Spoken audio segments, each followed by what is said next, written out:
Kalau bicara poligami ini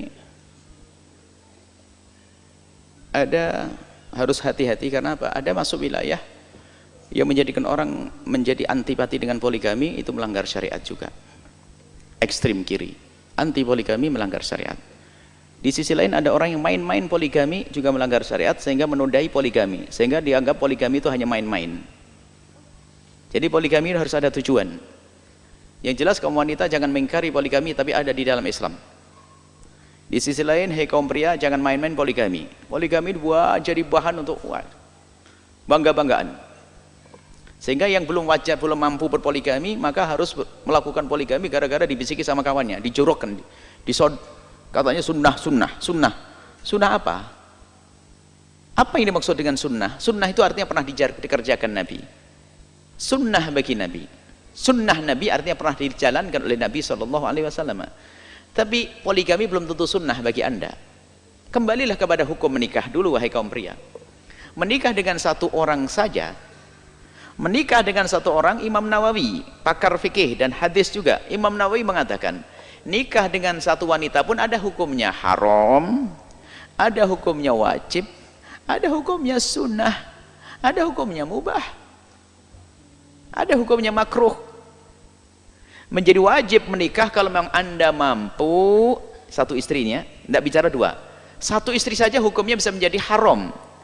Yang wajib anda mampu, kemudian anda sudah mengarah kepada bahaya takut terpeleset zina, rezeki ada, mampu, dan ada perempuannya, nikah wajib. Ada nikah yang haram, duit nggak punya, syahwat nggak terlalu penting, tapi modelnya bakal jahat sama orang, nikah haram bagi dia. Jadi nikah satu saja ada hukumnya haram, bagaimana nikah dua, nikah tiga? Jadi jangan salah menerjemahkan makna sunnah. Sunnah Nabi, Nabi pernah melakukannya, dan Nabi menikah itu bukan menuruti hawa nafsu Nabi. Nabi menikah diperintah, ada wahyu turun, nikahi Zainab, nikahi Maimunah, nikahi ini adalah, maka Nabi tidak bisa memilih. Biarpun ada gadis umur berapa belas tahun, Nabi nggak memilih, tapi dipilihkan oleh Allah. Baik, nah ini masalah poligami supaya waspada. Maka para wanita jangan mendengar poligami langsung mukanya sudah berubah semuanya, alisnya pada naik. Itu ada aturan poligami. Kemudian bagi pria yang mau berpoligami, maka wajib dia adil. Kewajiban adil bagi seorang pria, dan adil di sini adalah adil zahir, bukan adil batin. Fa in khiftum alla ta'dilu fawahidah. Kalau kamu tidak bisa adil, khawatir tidak bisa adil, ya satu saja. Lalu di sini disebutkan bahasanya walan tastati'u an ta'dilu, kau tidak akan bisa adil bainan nisa'i, di antara kaum wanita, walau harastum, biarpun kamu berusaha untuk adil. Bagaimana mempertemukan ayat ini? Jangan membaca ayat pakai terjemahan. Di sana ada ulama yang menjelaskan, tentunya dengan hadis Nabi sallallahu alaihi wasallam. Nabi sendiri waktu urusan pembagian berkata begini, hadza qasmi fima amlik fala talumni fima la amlik. Ya Allah, aku bisa membagi rata urusan zahir, hari ini ke Siti Aisyah, hari ini ke ini, secara zahir. Fala talumni, jangan kau hukum aku fima la amlik, yang aku tidak mampu. Maknanya apa? Di antara 9 istri ada kecenderungan yang sangat. Jadi adil itu secara zahir, pembagian rezeki, kemudian urusan senyum sini agak miring sana miring situ sudah nggak boleh, senyumnya dibagi, urusan nafkah iya, tapi urusan hati nggak bisa. Urusan hati beda, tapi nggak boleh ditampakkan dalam zahir. Masalah kecintaan itulah yang ini, walan tastati'u, kau tidak akan bisa adil dalam urusan hati, sebab yang memberikan cinta adalah, bisa saja dengan istri yang satunya itu hanya sekedar kebutuhan saja, tapi cuman karena dia orang yang berakhlak beriman, tidak diketahui kalau dia tidak cinta. Mungkin tidak cinta maka dia menghargai, menghormati, tapi ada perbedaan cinta. Jadi di sini adalah masalah urusan hati, dan ini bukan berlaku di antara para istri saja, kepada anak pun demikian. Awas, anda tidak boleh tidak adil di antara para anak. Saya perlebar sedikit. Maka seorang tua yang tidak adil kepada anaknya telah zalim, mengajari kebencian, kedengkian di dalam diri anak. Urusan zahir anda harus adil. Masalah kecintaan mungkin berbeda. Anak yang paling bontot, anak yang paling laki-laki, yang laki sendiri atau perempuan sendiri, atau anak yang suka sakit-sakitan, ini kadang-kadang diperlakukan beda. Urusan hati nggak bisa. Tapi urusan dohir gak boleh beda. Kalau kamu kedatangan yang satu, karena yang satu biarin, yang satu dicium, satu tidak, nggak boleh. Ini berlaku untuk itu. Maka urusan dohir Anda tidak boleh tidak adil kepada anak. Pembagian termasuk banget rumah anak yang sana yang jatuh tidak dibuatin, ini nggak boleh. Tapi di sisi lain anak tidak boleh nuntut keadilan. Itu anak kurang ajar. Oh, bapak tidak adil kata Buya. Oh, bukan tidak adil, mungkin belum diberikan kepada Anda. Jangan buru-buru. Makanya menuduh orang tua tidak adil juga kesalahan di sini.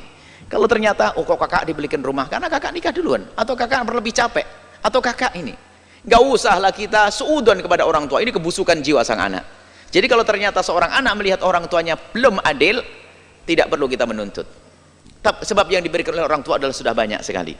Adapun masalah suami istri tadi, ketahuilah. Jadi suami hendaknya harus adil dalam urusan nafkah dan seterusnya. Cuman di sana ada sisi lain. Kalau ada seorang istri sudah merelakan untuk tidak diperlakukan adil, itu haknya dia. Ada Sayyidah Saudah mengatakan, qasmi bagianku untuk Aisyah ya Rasulullah. Itu kecerdasan Sayyidah Saudah untuk mengambil hati Nabi. Nabi ngerti, Sayyidah Saudah ngerti Siti Aisyah adalah sangat dicintai Nabi. Sayyidah Saudah cara merayunya lebih dahsyat lagi, hebat lagi. Kaidahnya akan begini, cintailah orang yang dicintai suamimu, maka suamimu akan mencintaimu. Coba, misalnya ada Anda seorang janda dinikahi oleh seorang laki-laki, dia punya anak, ya ada, berarti anak tiri bagi Anda. Kalau Anda merayu suami tidak cukup dengan suami, baik-baiklah dengan anak suamimu sampai luar biasa, habislah suami jatuh cinta kepada Anda. Maka Sayyidah Saudah mengerti, saat harinya diberikan kepada Sayyidah Aisyah, tambah kecintaan baginda Nabi SAW, sampai sanjungannya luar biasa kepada Sayyidah Saudah. Nah, kalau ada Sayyidah Saudah boleh misalnya, aku tidak apa-apa, sudahlah nggak usah dikasih karena kebetulan anakku kan cuma satu, anakmu dari istri satu kan 5, harus kamu seringlah perhatikan di sana suamiku ya. Tidak apa-apa, hariku buat yang di sana, aku tidak dikunjungi juga nggak apa-apa, no. Seminggu sekali karena kamu banyak di sana, kamu ya apa. Itu karena istrinya rela.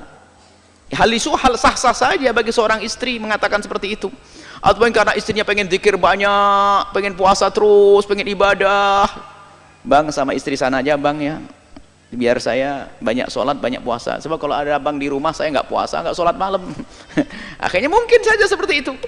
Tidak mustahil muncul wanita-wanita yang seperti itu. Jadi intinya kalau Anda seorang laki-laki wajib berbuat adil. Kalau ternyata sang istri merelakan untuk tidak diperlakukan adil karena pertimbangan yang lainnya, sah-sah saja, itu urusan dohir. Kalau batin belum tentu. Kalau batin tidak bisa adil. Anda tidak akan bisa adil. Walau harus biarpun Anda berusaha, karena hati ini ada kecenderungan kepada yang satu daripada yang lainnya. Tapi itu hanya urusan batin, dohirnya tidak boleh ditampakkan. Urusan batin, dohirnya disembunyikan. Itu saja. Wallahu a'lam bissawab.